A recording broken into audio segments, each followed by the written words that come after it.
And we are back for a season 4 Gilbert is All About the Media podcast. Yeah, season 4 is finally here, guys, after a long summer, after giving off a little bonus episode, a little treat for you guys, as well as a treat for me. Guys, 2025 has definitely and I hate to start this season off at a sour note, but 2025 hasn't been like the best year as far as I can tell you. I feel like it's getting worse than 2020 was, but we got it started off with the wildfires in California, and then there was the planes that crashed. Oh, it was in Washington, I believe. We've had so many great legends pass, like Gene Hackman, who was such a great person, and George Foreman, And then next thing you know, the hill country of San Antonio, there was the floodings. And that hurts a lot, because this is coming from a guy who's worked at a camp and who's from San Antonio, who knows a lot about the hill country. It sucks, because it's I know the burden of when parents, they come and they drop their kids off and they entrust us, the camp workers, to keep their kids safe. All right, the people at Camp Mystic, I can't imagine the stuff they had to go through. And then I can't imagine what the parents had to go through, when only to get that call that their kid had, I don't want to say the rest, but you get the point. And then in 1 week, there was, what happened in 1 week? Ozzy died that week. Hulk Hogan also died that 1 week. And then Malcolm Jamal Warner. Actually, it was Malcolm Jamal Warner, Ozzy, and then Hulk Hogan. And here's the thing, I was never a big fan of The Cosby Show. I mean, I've seen a couple of episodes. My older sister was a huge fan of the Cosby Show. Yeah, I don't remember too much. I don't even remember what his character's name. I know he was the oldest son, not the oldest child. I know his character was the oldest son. I just didn't know if people would still be watching The Cosby Show, given everything that's happened to Bill Cosby within the past 10 years. Actually, more than 10 years. But yeah, and then Ozzy Osbourne. I grew up listening to metal, guys. Ozzy was the king of metal. Black Sabbath, and obviously, Ozzy himself. I believe the first song that I'd have ever heard, obviously, was Iron Man, because if you remember, when the MC first started off with Iron Man, the song Iron Man, which was written by Black Sabbath, it just became popular again. I mean, I didn't know, or popular with younger audiences, I would say. I can't think of the word, but I just know people my age, either if their parents didn't introduce them to Black Sabbath or not, we discovered, Ozzy that way. And then my dad has seen Ozzy. I don't know if he's seen Ozzy Osbourne once or twice. He said he's seen Ozzy Osbourne live, and he remembers the days when Ozzy used to be a big, drug addict. You could see, when you would see him live in concert, you would literally see his eyes just so wide, because he was so high out of his mind. He was on cocaine so much. I don't even know if I'm allowed to say cocaine on this thing, but he was high on it. We all know he pissed on the Alamo. That's one of the reasons why he was banned from San Antonio, because of that. Yeah, Ozzy was a crazy person, and it's so wild that Ozzy dies 2 weeks, I believe, after was it 2 weeks after his final showing with Black Sabbath? I believe so. But it's crazy, man. I loved listening to Ozzy Osbourne. I kind of still do. I just haven't listened to him in a while, but I used to listen to him a lot when I was young. I mean, that's why I got into metal in the first place. I remember seeing this video, and this guy, I kind of want to get him on the show one day. He's like me. He's a big convention goer. I love going to conventions. What he does is so different. He's called the Celebrity Evangelist, if you ever want to check it out. But what he does is he goes to conventions, and at the conventions, there's always the autograph and the photo booth. You just take a picture with the celebrity or get an autograph, or you could do both. I've mentioned how this works in the past. What he does is he obviously does what he normally does, gets the autograph and the photo, but he gives the celebrities a Bible.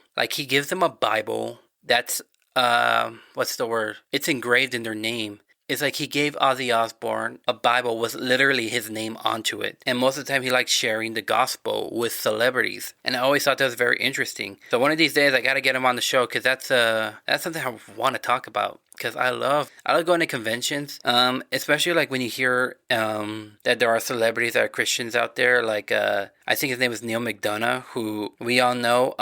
If you don't know who Neil McDonough is, Neil McDonough is an actor.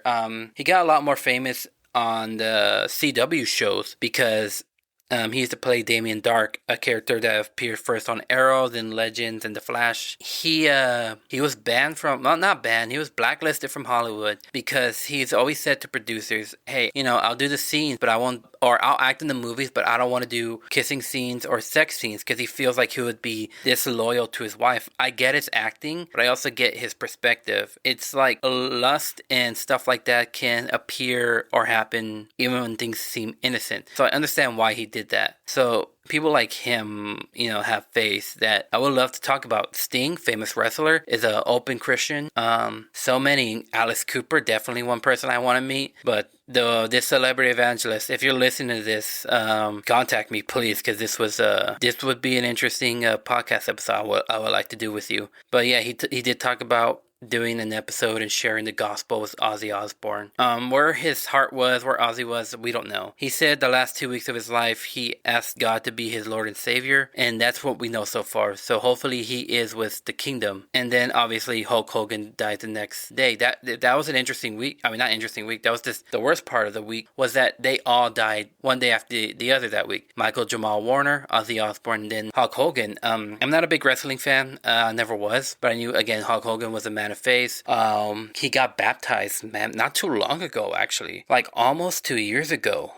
Maybe a little bit more, but almost 2 years ago. He was, man, I have no words, just because, again, I never watch wrestling. But even if you haven't watched wrestling, and even if you don't listen to metal, you still know who people are. Like, I don't know a lot of famous wrestlers. I don't watch wrestling that much, but I know a lot of famous ones, like The Undertaker, Stone Cold, Ric Flair, the Hardy Boys, Kane, Roman Reigns, and that's mostly because I hang around with people or live with people or have family members that love wrestling. But that's how I know. There was that, and then I believe, I don't know if it was the same week or not, but Pastor John MacArthur, very great pastor, he passed away. I believe he was 84. He was kind of divisive, but not like divisive is such a strong word, by the way. I just like to say there are people who just didn't agree with him. That's what I'm trying to get with. But he had such strong words of God, and such interesting ministries. I've never seen full videos of him, but he's definitely had made some points that I was like, dang, this person really loves God. And I did not know this till about a couple of, maybe actually over a week ago from this recording. I know there was a shooting of 2 Democrats over the summer. 2 Democrats that were shot in Minnesota. So yeah, Melissa Hartman, the representative speaker, and her husband. There's that, and then it's also around that same time there was a shooting. I think it's still Minnesota, of just a school, not a school shooting, but a church shooting. Like 2 kids were killed, and they were just trying to pray to God. And I found out from my pastor, from the shooter. I know the shooter was a trans person. And just to keep reminding you guys that I try to keep politics off the podcast, because this isn't a political podcast. This isn't a right wing or left wing politics podcast. This is just a film podcast. And if anything about politics comes up, it could probably just be about like what the movie's trying to represent, or like what's the theme of it. But again, I stay away from that stuff. I'm apolitical. I don't deal with that. I know maybe I said I'm center or center right, but really I'm more just apolitical, guys. I don't like it. I don't want to deal with it. And if you come up to me with it, I will walk away from it. That's literally the kind of person I am. But regardless if they were Democrat or Republican, it's of Melissa Hartman and her husband, regardless if they were Democrat or Republican, it's bad. And then of course, like, if you believe in God or not, it's no right to kill anybody. And again, the shooter was trans. That's just how it was. He was a trans person, or she was a trans person. What I do know, again, from my pastor, was when they recovered the weapon, they're on the right side of the magazine, or I don't know which side of the magazine actually. And for those who don't know, the magazine is where the bullets, it's a casing where the bullets are in, to where that's how you load the gun. On one side of the magazine, it said for the kids. That's what it said. On the one side of the magazine, it said for the kids. On the other side of the magazine, it said, where is your God? And oh man, you wouldn't believe how pissed I was when I heard about that. And then there was Evergreen, Colorado, the school shooting, and then what was shouted over that, and then this is where I lose. But I don't want to talk about it, but in the end, it's like too much. I just had to say something at least. Yes, of course, Charlie Kirk. Love him or hate him, guys. I don't believe that you should murder anybody no matter what. Like, I don't know what this world's come to. Again, apolitical, guys. I don't care about politics. Like everybody says, I did not agree with everything he said. I didn't, agree with the way he approaches things, the way he corrects things. I never did, but I just never let it bother me either. He's just somebody that was trying to speak his political beliefs. And I don't want to get too much into details of like whether Charlie was this or that. There's plenty of videos out there that have debunked every lie or every proof of whatever these claims are trying to be. Okay, there's videos out there, y'all could check them out. That's not what I'm trying to be here. What I'm just trying to say is what have we come to in a world where you just celebrate the death of somebody? I mean, look, I'm not trying to get too deep into this, guys, but I think we've lost the meanings of words that have been spread out. I think we lost the meaning of the words of fascist and Nazi and oppressor and stuff like that. And I'm not trying to sound like a right-wing person. I'm not. Like, people who know me know that I'm barely even qualified to be Republican or on the right. I don't even know if there is qualifications, really. What I'm trying to say is that I've always done a lot of research and I've read a lot of things. These words, I feel like they don't have the same meaning as they originally have. Like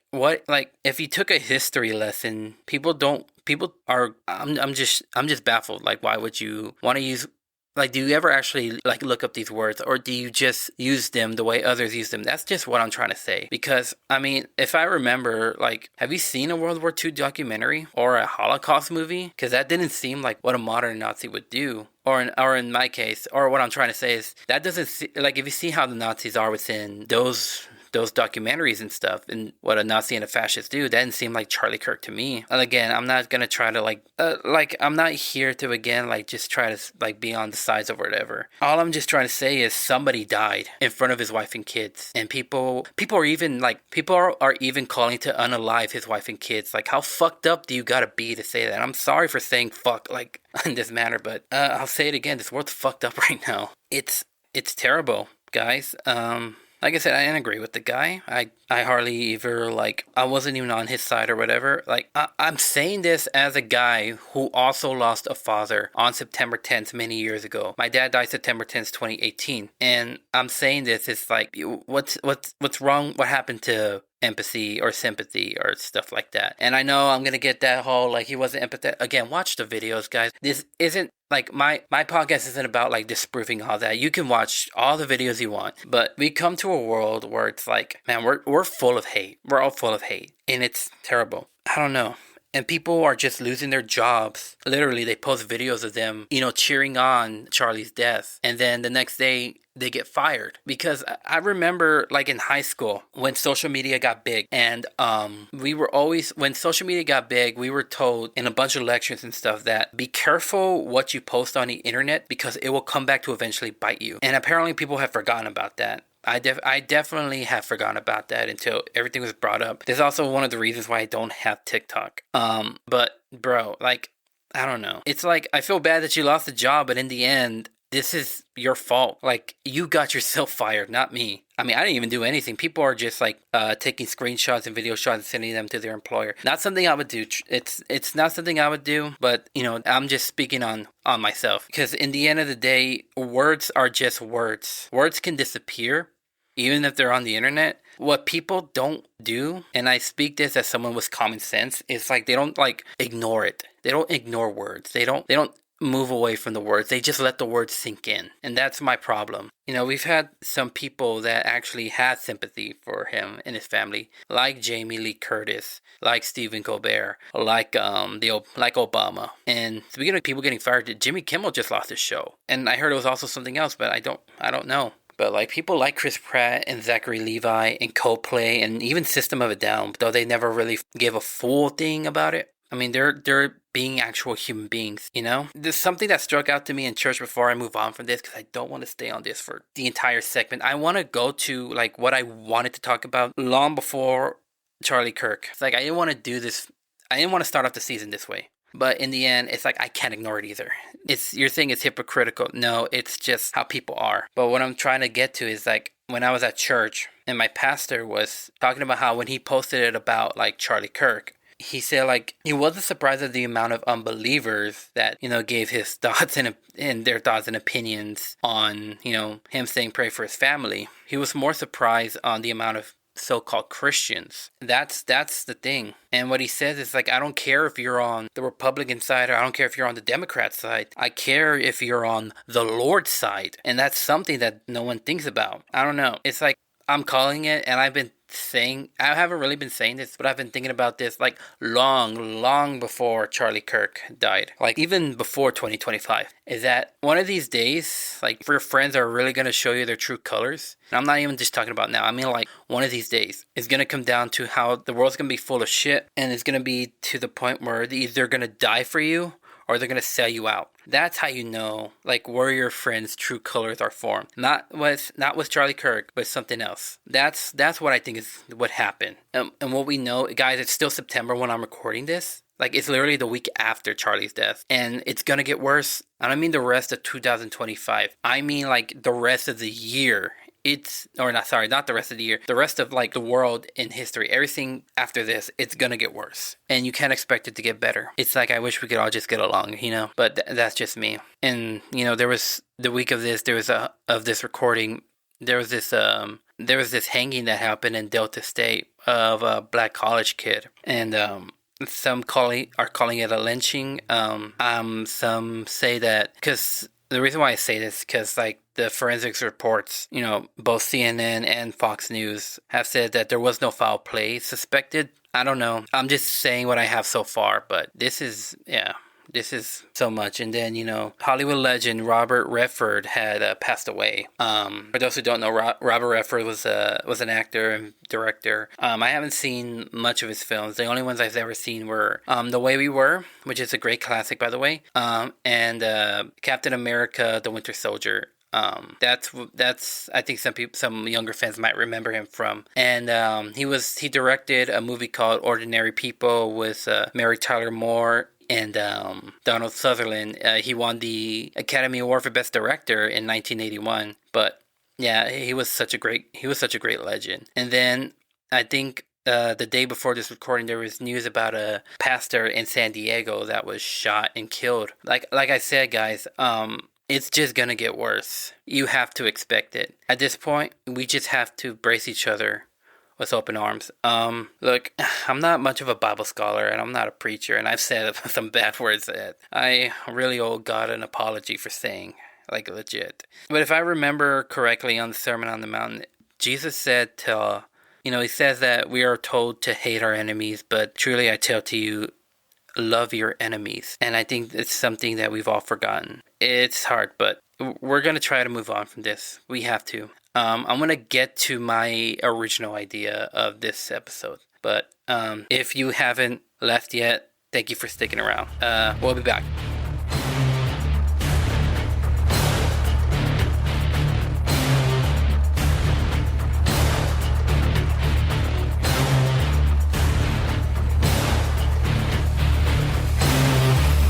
All right. Welcome back to the podcast, guys. This was a tough first act. Not a way I wanted to start off the season, but if we can just try to move on and just enjoy our lives the way they are. But I'm still gonna move on. I'm still gonna continue with what I originally planned for the first episode, and that is I'm just gonna talk about movies that I saw over the summer. I'm just gonna rank them based on what my thoughts are. I don't remember how many movies that I have on the top of my head, so I'll just base this off y'all can count them for me. I just didn't get a chance to do it, just because my mind and my heart was solely based on everything happening in the first segment. All right, so here it is. Ranking in the lower rankings is and by the way, like all these films that I saw over the summer, either I was just like underwhelmed from the films entirely, or just how it ended. So none of these are going to be like in my top 5 movies of the year. I don't know if I'm ever going to do like a top 5 like best movies of 2025. If I do, you'll probably get that in January, just because I got so much plans for how to end the year off, not the season, but the year off, or the mid-season finale. Yeah, I'll probably do that as the start of the second half of season 4. All right, so here's the here's the lower rankings. Like the two films that I saw and I just was like, like I might not watch it again. Like they're not bad. I'm telling you, like I didn't hate them. I didn't think they were bad. I just was like underwhelmed by them. So the first one is Karate Kid Legends. I mentioned how I was like interested in seeing it. Yeah, I mean it's a movie, but I mean like it's good in nostalgia wise, but other than that, there's nothing really to it. Like it's like the plot of it has changed. Like as in like when you watch normal Karate Kid movies, it's usually always like Daniel LaRusso going up against bullies, and then there has to be a time when Mr. Miyagi has to step in and save him. Or even with the remake of 2010 with Jaden Smith, where it's pretty much the same kind of reenactment with the same reenactment of the 1984 film, but instead of karate, it's kung fu. Like it should be called the Kung Fu Kid, but they changed it to the Karate Kid because it's obviously they just. I don't know. It should have just been called the Kung Fu Kid, but instead of just having it like a complete remake, they decided to have them both as in canon. So the events of the Karate Kid 2010 are in the same universe as the Karate Kid, like the OG Karate Kid. I mean, as a fan of the first film, I've met Ralph Macchio. Ralph Macchio was the first celebrity I've ever met at a convention. I love Cobra Kai. I've met William Zabka and Martin Kove. I'm probably gonna re-meet them again. Not Zabka, but I'm definitely gonna see Kove again. I'm planning on seeing Kove again for Big Texas Comic Con coming on this year. You know what? Maybe I will get the Celebrity Evangelist. I better start actually reaching out. And if you're somehow hearing me, first of all, I keep forgetting your name. I'm so sorry. But if you are hearing me, please reach out to Tough Love Pictures on Instagram. But anyway, back to the point. It's a different plot where it's a kid who already knows karate or kung fu because of Jackie Chan's character. He's the nephew of Mr. Han, Jackie Chan's character. And yes, there's going to be spoilers, by the way. I thought about keeping it spoiler free.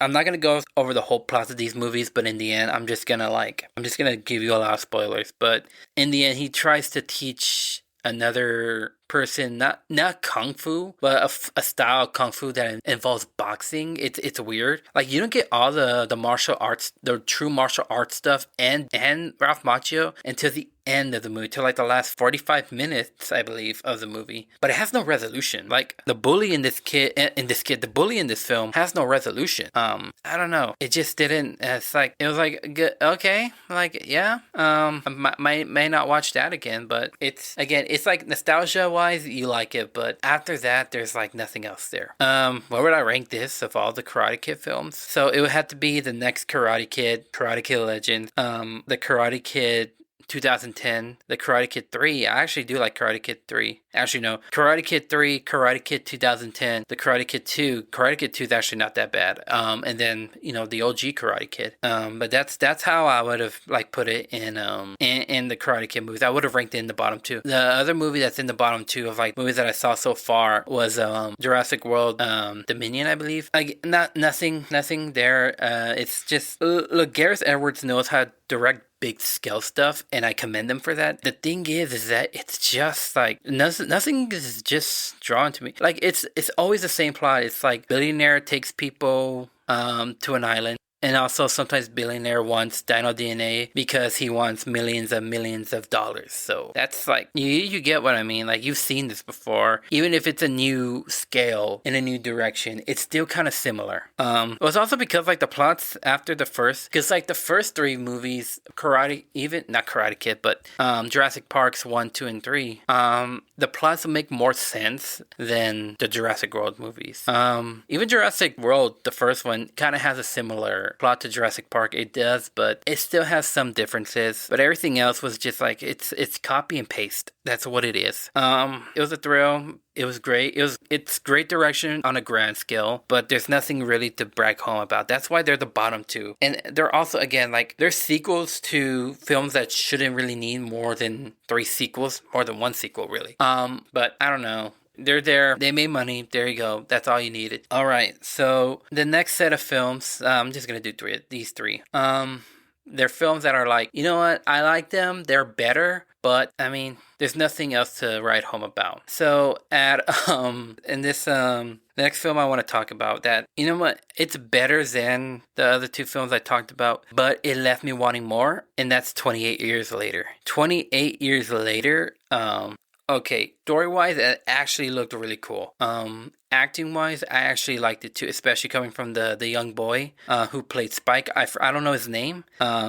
Ray Fiennes' character, I wanted more from him. Like, I really did. And then Jodie Comer was, oh my god. Like, Jodie Comer's character, you either, like, in the beginning, you just want her to die. Or not in the beginning, but, like, sometime in the middle, you wanted her to die. But then, like, later on, you don't want her to die. But in the beginning of the movie, you knew she was gonna die. Like, what's his name again? Danny Boyle, who obviously directed the first 28 days later. I think he did do, no, he didn't do 28 weeks later. But he did direct it well on what on the actors' beats and movements and stuff like that. So having that, directing this relationship between a mother and son. Well, first to start off with the father and son. All right, so directing the father and son relationship, and like a father is supposed to teach his son, stuff. Like he's teaching him how to hunt and to protect himself, especially because this is a rage virus and stuff like that. And then the mother is, they're like wanting to be with their son, protect her son. And this is also coming from a kid who, like, he wants to save his mother, but he's also has resentments towards his father because his father cheated on, his mother. And I knew that Boots poem was gonna be in that movie. I knew it. I saw it on my birthday. I'm not gonna say it was a bad way to spend my birthday, but again, left me wanting more, especially the way it ended. It was really the ending that got me. I was like, really? This is how you're gonna leave it off? Like, the ending didn't piss me off or anything. It just left me wanting more. And I get why, because there's another movie coming out. The Bone Temples or something, like Temple of Bones. I don't remember, but it's the sequel that's now directed by Neil DaCosta, which might have Cillian Murphy. We don't for sure know. But it's supposed to have more Jack O'Connell, which I was wanting for. I heard he was a cult member, or not Jack O'Connell, but the character was a cult leader. And I was expecting, like, things you would hear from a cult. But this was a cult of people who worshipped this Jimmy. I didn't know this famous Jimmy person that they made this cult about.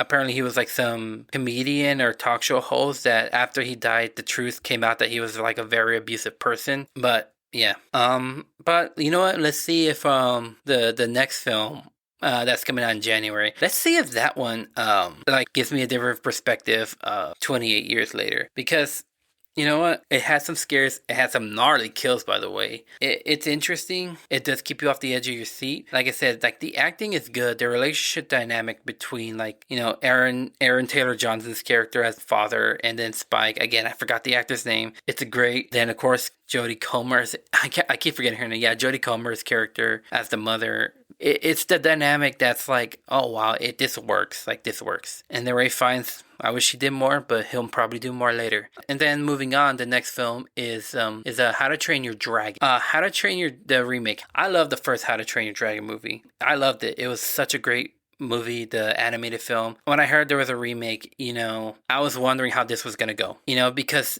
given the fact that Disney remakes haven't been going well. Okay, let's be honest, guys. Disney doesn't need to be doing their remakes. All right, they don't have to. And even if they do, at least try to, like, change direction. You know what I mean? But no, don't change it too much.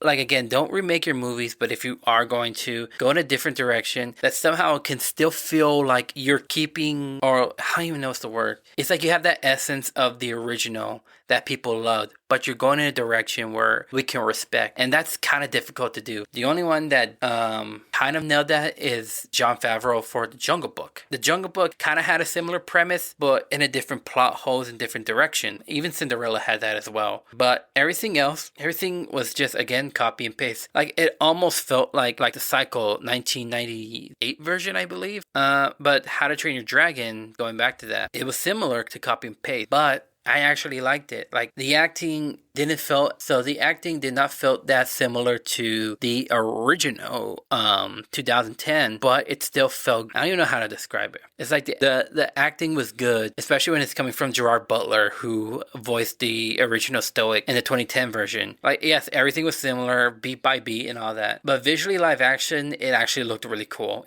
on a grand scale level. And this is also directed from the original director. I think the director knew what he wanted, even when he thought about, maybe if I do do this live action. I liked it. I didn't love it. I might watch it again probably, but in the end, I mean, it's still a remake that doesn't really have too much difference. You know, like it's hard to give an opinion on this. It's like very recently, like remakes have been like, you know, I like it, but I don't love it. Like that was my issue with Nosferatu because we knew it's because the stories are similar. Like the stories are the same. You get what I mean? Like if that's the issue with remakes. If you change the plot, you piss people off. If you keep the plot the same, beat by beat, you still piss people off. Or in other words, you lose people.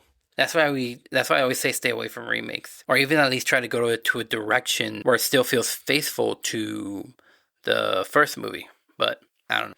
Next movie is Fantastic Four: First Steps. Now, first of all, going back to How to Train Your Dragon, I can't wait for the next movie. I actually do want to see that. Kate Blanchett, if you're listening to this, which I doubt you are, please come back as, what was it, Velga? I think that was her name. Every fan of How to Train Your Dragon wants Kate Blanchett to come back because, I don't know, if they bring back if they were to bring back Gerard Butler as the dad, then they should bring back Kate Blanchett as the mom. Because I feel like they had like, even when it was just a voice, because it was just voice acting, I think they would have still great chemistry in live action. Of course, if you've seen the movie, the second film is actually my favorite one. But like if you've seen the film, you know, like the dad dies in the second movie. And if you haven't known about this, then spoiler alert, but this is already 10 years old. Like actually more than 10 years old. But knowing if they're going to go beat by beat with the second film, I'm not ready for that, but going back to Fantastic Four: First Steps, I'm somebody who loved loved past tense, who loved the 2000s Fantastic Four with Jessica Alba, Chris Evans, long before he ever was Captain America, and I think Michael Chikli, I can't pronounce his name, but he was the Thing, and then Ian Griffinholt, I forgot how to say his name too, you know, as Mr. Fantastic. I liked it. When I watch him again, because I saw them on TV not too long ago, it just brings nostalgia back. Yes, like the plots and the character dynamics and stuff like that doesn't really land well as it did when I was young, when I first saw it, but I still get a kick out of it, especially the Thing. I like the Thing. I love the Rise of the Silver Surfer. Who was it? Who was the Silver Surfer? And I met him. Oh, Doug Jones. Doug Jones was a really great. Really did great as the Silver Surfer. The one that came out 10 years ago, the Fantastic Four, some people call it Fantafour-stick, with Miles Teller and Kate Mara and Michael B. Jordan. Yeah, that one sucked. Like that one was bad. And the way they used Doctor Doom in that movie was like unforgivable. Okay, did y'all notice that in that one, Fantafour-stick, not even Stan Lee made a cameo for that movie? Anyway, okay, so we all knew one of these days Marvel was going to do Fantastic Four. People really wanted, who was it, John Krasinski to come back as Mr. Fantastic, or even play Mr. Fantastic. He played Mr. Fantastic in, you know, Doctor Strange and the Multiverse of Madness. I don't remember if I ever gave my full thoughts on it. I know I might have mentioned it in my, in a past episode, but I don't think I remember ever like giving full details. But it was underwhelming what they did with him, and they only put him there because of fan service, and Marvel just wanted to move on. We all wish they would have done justice for him. To my point, yes, the chemistry in there in Fantastic Four: First Steps worked a lot better than not the first movie, but the 2015 one. You know, it was all about family, which is an interesting topic that I don't think I see Marvel try to do, and maybe I might have forgotten it. But it was just all right. You get what I mean? Like, anyway, the dynamics of the characters, its family. I love the way I forgot what his name is. Eben Moss. I keep forgetting his full name, but him as the Thing was really cool. Man, I keep forgetting these celebrities' name. Who was it? He played Eddie. He played Eddie in Stranger Things. Joseph Quinn as Johnny. I know some people were upset that he wasn't gonna be like this womanizer or whatever. I don't know. He still kind of had a womanizer attitude, but it was still pretty fun. Like it was still like Johnny Storm. It was without the womanizer attitude, you know. And then Vanessa Kirby as the Invisible Woman, or Sue Storm. It was all right to me. Nothing big. Then we gotta talk about Pedro Pascal. This dude's everywhere. Like, he needs a vacation. Like, he needs to like just pause for like a year or two and just be like, this dude's like what was it? He was in The Last of Us. I know they killed him off early in the second season. I haven't even seen the show, but I know about it. But he was in The Last of Us, The Mandalorian, which I think the movie's coming out in 2026. So yeah, this dude's pretty much everywhere. Like, he needs a vacation. Like, he needs to pause from acting for a bit and just give us like a moment without Pedro Pascal. I'm not trying to hate on the guy. I'm just saying like he needs to pause and then until we need to see him again. But I know he's supposed to come back for what is it, Doomsday? Which, by the way, like, okay, first of all, I thought the movie was fun. The special effects were great. The production design was actually pretty astonishing. The plot, however, it felt like it didn't felt new to me. And I'm not talking about like Marvel wise. I'm thinking like something about the plot. Something about the plot just felt like I've seen this before. I don't know what, but I felt like I've seen this before. I think it was like Legion. It felt almost like Legion, but not too much. Given like I've never read the comics, but I've looked into the comics. There's a difference. But I've seen like the baby, like Mr. Fantastic, like Reed Richards and Sue Storm's kid. It's supposed to be like this like reality bending character. To my point, I just didn't care for characters that much. Ralph Ineson, I believe that's what his name is, as Galactus was very interesting. Julia Garner as the Silver Surfer, I'm not hating on it because it's a gender swap thing, but apparently there has been comics where it's the Silver Surfer is a woman because she had to take the mantle of the original Silver Surfer. But even if you gender swap characters or at least try to go with a different storyline, you still kind of have to what's the word? Give us something about the character to either root for or hate for. And the character to me was just vanilla. I don't know. That was just to me. I didn't see too much of it because when I saw it in the theater, I only saw it once and I had to use the restroom so many times. I had to use the restroom so many times. But yeah, that was it. Yeah, I mean, it's there. It has its funny moments. But, we were all there just to see if, Robert Downey Jr. was going to be in Iron Man. And he was just not, you didn't see him, but he was there. But I can't wait to see how he does in, Doomsday, if he's actually going to do it. Because I hear, so many talks about, he's wanting to quit now. But who knows? And then, moving on. Actually, I'm going to pause it here, and then we'll come back. So we're taking another break.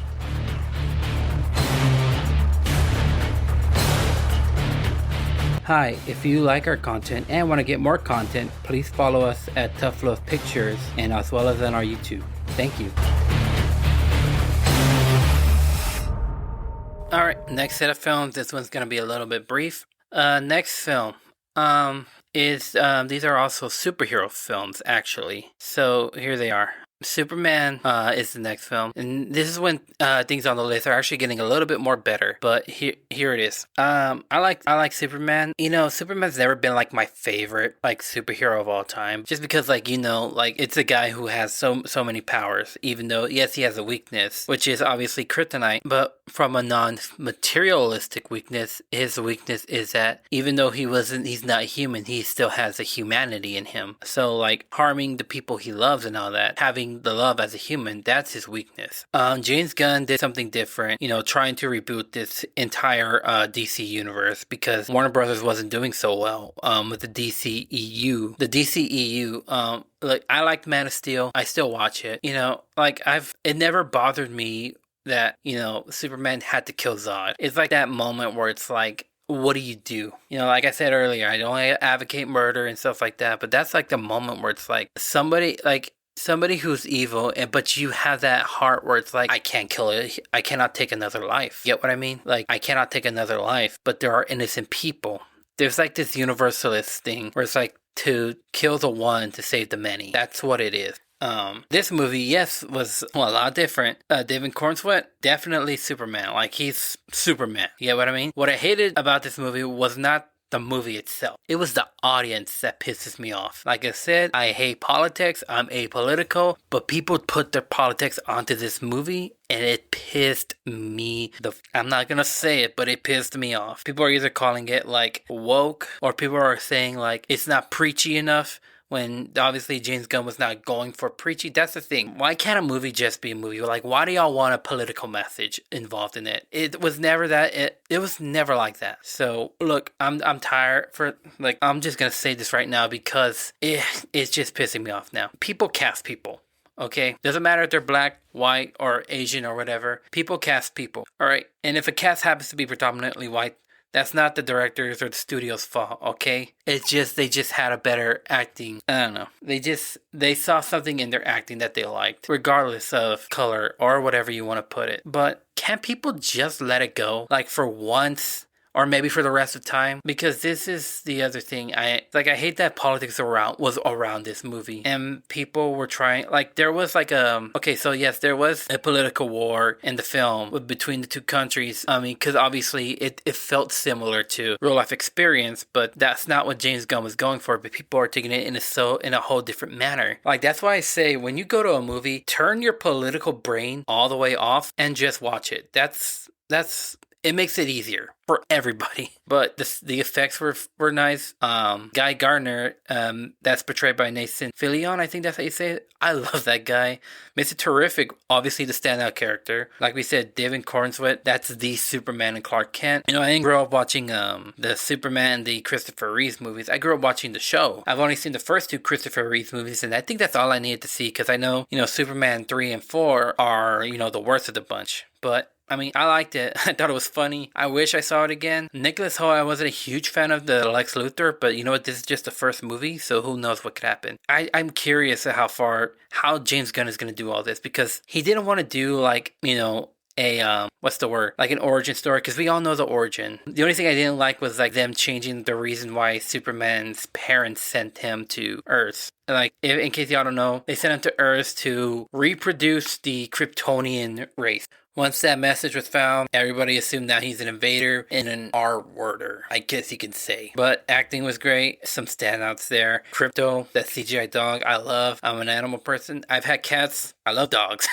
Let's put it like that. Supergirl, I'm very curious about. I wonder how they're going to do that. Because I mean, I saw The Flash not too long ago, actually. I never saw it in theaters. But I saw it on Max. And what's her name again? Sophia Callis or whatever. I forgot her name, but yeah, I mean, she was all right. But just from that 1 minute was the Supergirl from the Supergirl movie we're gonna see. Oh man, I'm dying to see how this is gonna go. And it's a great way to set up another movie without making it a little like, okay, this movie's gonna lead to this movie. No, it's just there are these characters, and if you ever want to know about them, we'll probably do them. He's got plans. I believe he knows what he's going to do. I might see it when it comes on streaming, but I enjoyed it. Next one, Thunderbolts. It was a very interesting, I think this was like the better Marvel movie we've gotten within like the past couple of years. Sorry guys, but speaking of Chris Pratt earlier, I have yet to see Guardians of the Galaxy 3. If I ever do get to it, I'll get to it. I probably might not talk about it on the podcast, but Marvel really hasn't had a great run these past couple of years. It's been like one good movie and then a couple of bad movies. Like, it's just been on and off. And then this, I don't know, this one's just felt different. Does it have some corny moments? Yes. The power of friendship, that's definitely like the big one. But the acting was great from Florence Pugh. The acting from Florence Pugh was great. David Arbor. That character, father-daughter dynamic was great. Who was his name? Wyatt Russell as a U.S. agent. You know, he still pisses me off, but I think he's a character that, he realizes he's getting egos in his head. It's like all these characters, they're not heroes. It's like it's that band of misfits that has to become heroes. Like Guardians of the Galaxy and the Suicide Squad. But it's definitely like, it's always been a setup for the new Avengers. But I mean, I thought it was cool. It's gotten some corny moments, but I mean, I don't know. I kind of wish I saw it again because I thought it was still very interesting. I would say I liked it a lot more than Superman. All right, last break, and then we'll be back.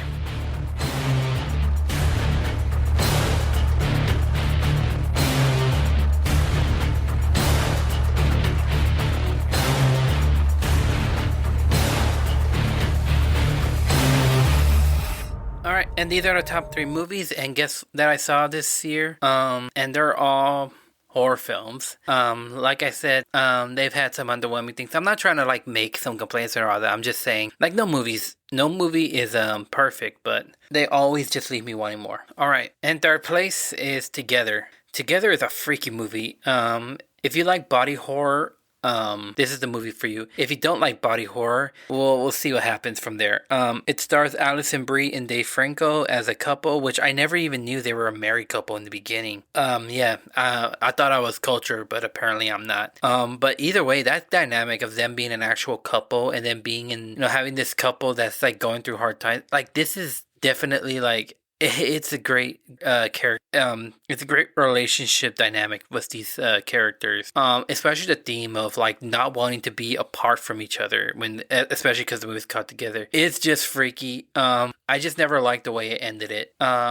Because like a lot of horror movies nowadays, it leaves you like kind of like like it leaves you like, why does it have to end like that? You get what I mean? But I don't know. It's like they embrace the fact that whatever's like trying to bind them together, they just do it. I guess it's because, like I said, it's the theme of like you don't want to be separated from the one you love. But yeah. I keep forgetting his name. David Harriman as the neighbor was very interesting, very creepy. I mean, we kind of already knew.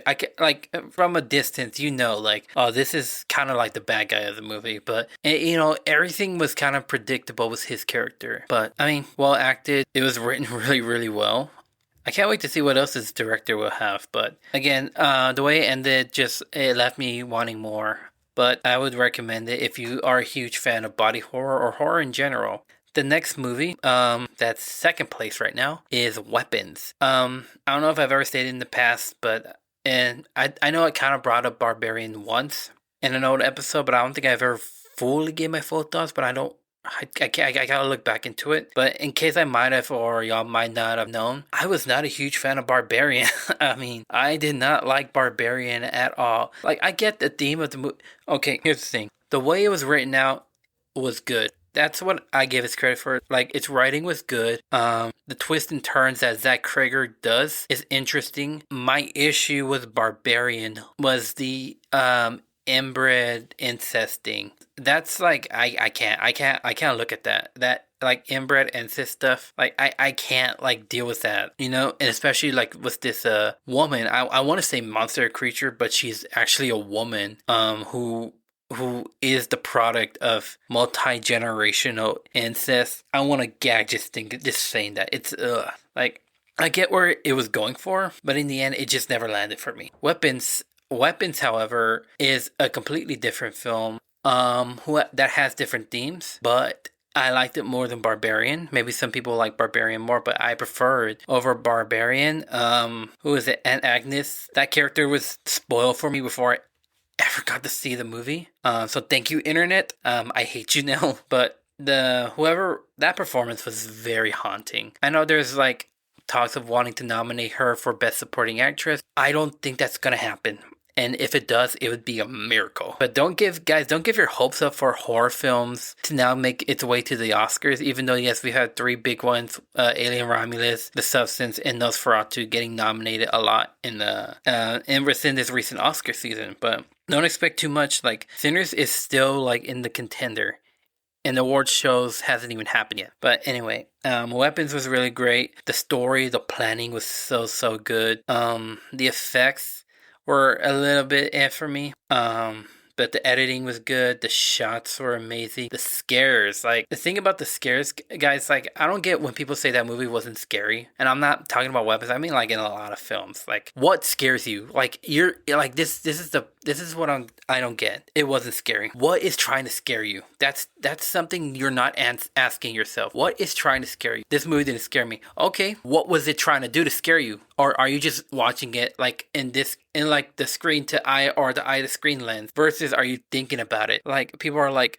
Get Out wasn't scary. Well, think about it. Do you really want a rich person in your brain and you're sinking into an endless void? You get what I mean. But literally, Weapons freaked me out on certain points. Like, I knew it was coming, and then for a moment I breathed for a second, and then it happens, and I was like, okay, no. By the way, if you're watching a movie theater alone and the room is like very, very I'm giving away myself, but I'm just gonna say it. If you're watching a horror movie like in a very like not so crowded theater, here's some ways to make it look like you're not scared. 1, send the way back. That's 1. 2, look down with only your eyes and not your whole head, because that's a way of like you don't have to see the screen. It makes it look like you don't want to see what's happening without people knowing you're scared, without like trying to look like you're covering your eyes or covering your eyes or looking down. No, just like tilt your head just a little bit, look down or look away by just with your eyes. That's what I tend to do sometimes.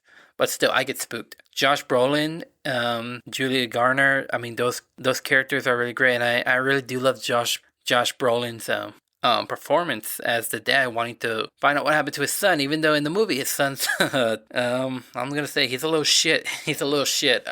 He's literally a school bully. So it's kind of hard to like wanting to be in the beginning. It's kind of like hard to be on the dad's side, but you gotta understand. You realize that like he's not there enough, which is why the son acts his way. But I really loved Weapons, which now leads me to my number one. My number one is Final Destination Bloodlines. That's really stuck to my head. I've never been a huge fan of Final Destination series, just to let y'all know that. But I love Tony Todd. I've met Tony Todd in the past, and this was going to be his last outing. And just seeing him, first of all, when I saw the trailer, dude, just seeing him like skinny and dead, it's just like, dude, it's like hard to watch him like that.